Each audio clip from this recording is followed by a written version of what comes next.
Hello दोस्तों, स्वागत है आप सभी का एजुकेशन केयर 6 में। चैनल पे आप नए हैं तो प्लीज़ चैनल को अभी सब्सक्राइब कीजिए, बेल आइकन दबा लीजिए ताकि हर वीडियो का नोटिफिकेशन आप तक सबसे पहले चैनल के माध्यम से पहुंचता रहे।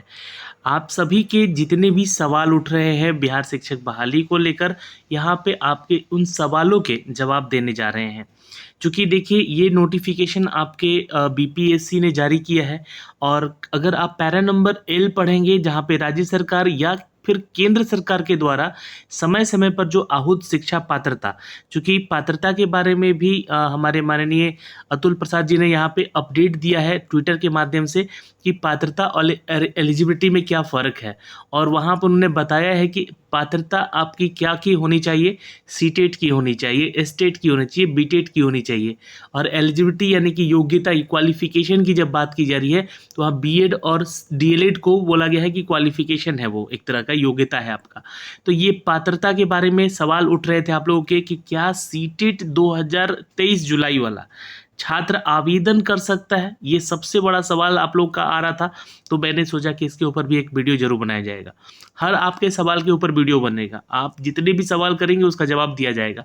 लेकिन यही है कि आपको यहाँ पे जो है अपडेट पाने के लिए चैनल को सब्सक्राइब कर लेना होगा। तो जैसा ही कि यहाँ पे बताया गया है कि प्राथमिकी शिक्षक यानी कि आपका जो 1 to 5 कक्षा के लिए जो भी टीचर बनेंगे उनके लिए सीटेट पेपर 1 या फिर बीटेट पेपर 1 का पास होना ज़रूरी है। तो आपके जो सबसे पहले सवाल यहाँ पे आ रहे हैं कि क्या यहाँ पर सीटेट जुलाई 2023 मान्य होगा इस बार? बिल्कुल होगा। आप इसका फॉर्म भरिएगा। जो भी छात्र सीटेट नहीं दिए हैं, सीटेट ज़रूर दे लीजिएगा, पहली चीज़। दूसरा चीज़ यहाँ पे कि इसका रिज़ल्ट भले ही लेट आए, है ना, वैसे तो 1 महीना के अंदर रिजल्ट दे दिया जाता है, एग्ज़ाम होता है। तो आपको बता दें कि ये एग्ज़ाम जो देंगे आज छात्र, तो आपका जो रिज़ल्ट है वो 31 अगस्त से पहले आपका पब्लिश हो जाना चाहिए। नहीं भी होता है तो कोई दिक्कत नहीं है, आपका जो है अगर इसमें 0 मार्क्स भी आता है, नेगेटिव नहीं आना चाहिए, 0 मार्क्स भी आता है तो आप एलिजिबल होते हैं। यहाँ पे ये बातें यहाँ पे लिखी गई है, बस आपका यहाँ पे अपीयरिंग होना ज़रूरी है, ठीक है। अब दूसरा सवाल यहाँ पे कि अपीयरिंग कैन अप्लाई, अपीयरिंग किसके लिए बात हो रही है यहाँ पे कि आप अगर बीएड है या डीएलएड कर रहे हैं, है ना, है तो आप इसमें आप अगले अपने आखिरी सेमेस्टर्स में अगर, तो क्या ये भी सवाल आपके आ रहे थे कि अगले जो आखिरी सेमेस्टर्स में है कि बीएड या डीएलएड वाले वो अप्लाई कर सकेंगे? तो बिल्कुल आप अप्लाई कर सकते हैं, लेकिन यहाँ पे आ गया है एक कहते क्राइटेरिया यहाँ पे क्या है कि 31 अगस्त से पहले जो है आपके पास जो है आपका रिजल्ट होना चाहिए बीएड का या डीएलएड का। ये दो चीज़ें आपकी एकदम क्लियर है। अब जो है बीपीएससी, तीसरा सवाल ये हो रहा था कि क्या बीपीएससी एग्जाम ले रही है, तो जो 150 क्वेश्चन का था कि 150 क्वेश्चन आने वाले थे, 150 क्वेश्चन में आपका जो है पेपर होने वाला था 2 घंटे का, जो मेन पेपर होगा। भाषा का तो 100 नंबर का होगा ही, लेकिन आपका यहाँ पे मेन पेपर जो है वो 150 ना होकर अब 120 सवाल ही आपसे यहाँ पे पूछे जाएंगे।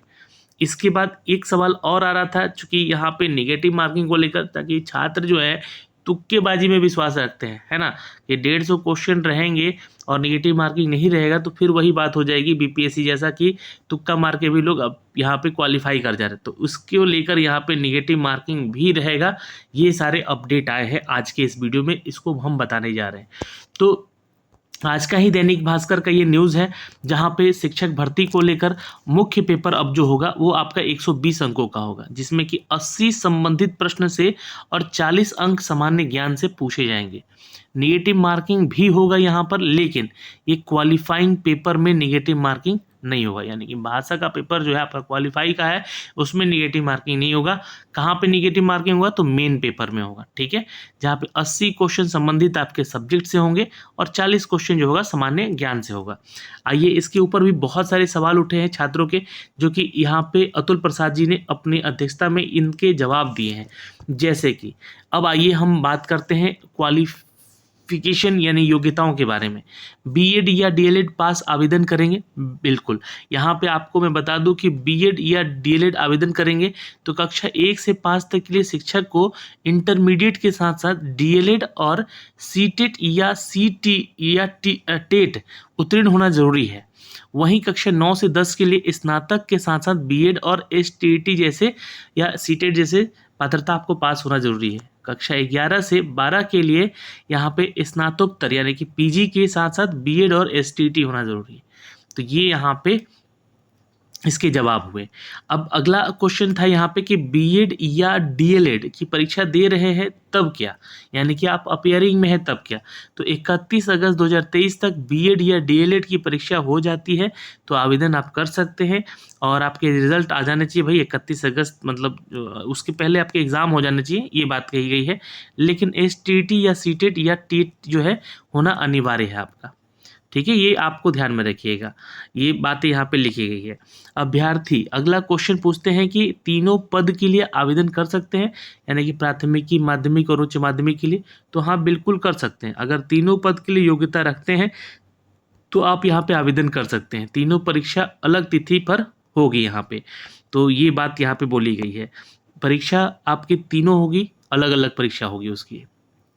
एसटीटी पेपर 1 और गणित और पेपर 2 भौतिकी से की है, तो क्या आप 11वीं 12वीं में गणित का शिक्षक बन सकते हैं? ये क्वेश्चन था एक छात्र का। तो नहीं, आप नहीं बन सकते। जिस विषय में आपका एसटीटी किए हैं उसी विषय में आपको आवेदन यहाँ पे कर सकते हैं, ठीक है। अब अगला सवाल, बिहार के स्थायी निवासी का प्रमाण पत्र अनिवार्य है यहाँ पे। तो हाँ, बिल्कुल, बिहार का स्थायी निवास प्रमाण पत्र होना जरूरी है, इसलिए निवास का प्रमाण पत्र देना जरूरी है आपका, यानी कि सिर्फ और सिर्फ बिहार के छात्र ही इसको आवेदन कर सकते हैं, इस बहाली की प्रक्रिया को। अगला सवाल यहाँ पर कि मेधा सूची कैसे बनेगी? तो लिखित परीक्षा के आधार पर मेधा सूची बनेगी।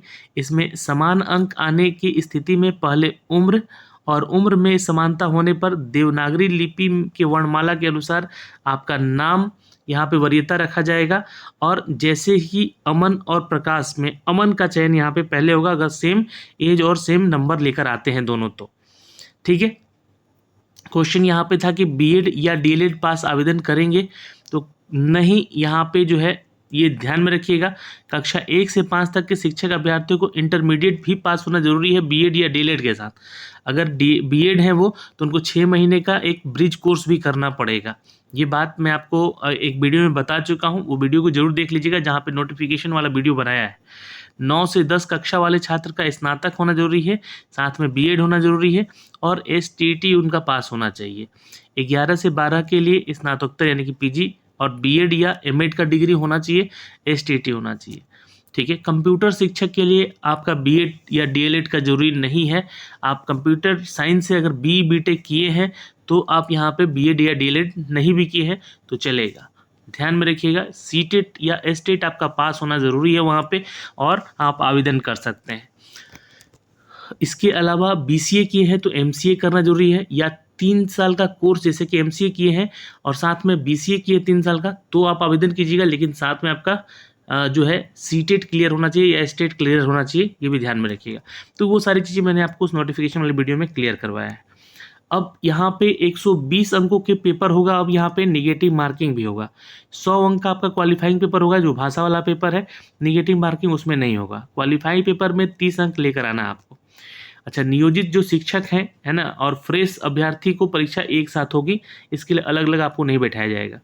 6 लाख से कम अभ्यर्थी होने पर एक शिफ्ट में ही ये परीक्षा होगी। अगर ये 6 लाख से अभ्यर्थी ज़्यादा फॉर्म भरते हैं तो ये जो परीक्षा होगी वो 2 शिफ्ट में भी कराई जा सकती है, यानी कि मेन पेपर भी आपका करवाया जाता है, प्री के बाद मेंस भी होगा। कक्षा 1 से 5 या 9 से 10 और 11 से 12 में शिक्षक बनने की पात्रता रखने वाले तीनों के लिए एक ही फॉर्म आप आवेदन कर सकते हैं। नियोजित शिक्षक उम्र सीमा का बंधन नहीं है, ध्यान में रखिएगा। लेकिन टीईटी और एसटीईटी उत्तीर्ण अभ्यर्थियों को उम्र सीमा में 10 साल की छूट दी जाएगी, क्योंकि यहाँ पे उनका जो एग्ज़ाम दिए हुए समय हो गया है तो उनको छूट मिलेगा यहाँ पे। परीक्षा 19, 20 और 26 और 27 अगस्त को होगा। नवंबर में इसका रिजल्ट भी जारी कर दिया जाएगा। इंजीनियरिंग और कंप्यूटर स्नातक सहित तकनीकी डिग्री वाले अभी कक्षा 9 से 10 में गणित और विज्ञान के शिक्षक बन सकेंगे। लेकिन ध्यान में रखिएगा, कक्षा 9 से 10 में आप शिक्षक तो बन जाएंगे गणित के, जो कंप्यूटर साइंस से आपने बीटेक किया है, बी किया है, या आपने इंजीनियरिंग डिग्री कोई किया है, लेकिन वहाँ पे आपका बीएड का डिग्री लगेगा। ध्यान में रखिए, चूँकि आप गणित के टीचर बनने जा रहे हैं या साइंस के टीचर बनने जा रहे हैं तो वहाँ बीएड का डिग्री लगेगा। लेकिन आप कंप्यूटर साइंस के टीचर बनने जा रहे हैं और कंप्यूटर साइंस से आप या आईटी से बिलोंग करते हैं, बीटेक किया है, तो वहाँ बीएड की डिग्री आपको नहीं लगेगी। इस बात का ध्यान रखिएगा। और कंप्यूटर शिक्षक बनने के लिए बीएड ज़रूरी नहीं है, ये ध्यान रखिए, यहाँ भी बात लिख दिया गया है। लेकिन गणित और विज्ञान का टीचर बनिएगा तो आपका बीएड ज़रूरी है, जो भी इंजीनियरिंग या कंप्यूटर साइंस वाले स्टूडेंट हैं। उम्र में 8 साल की छूट यहाँ पे आपको दी जाएगी, जो भी एसटीटी वगैरह दिए हैं उनके लिए बात हो रही है।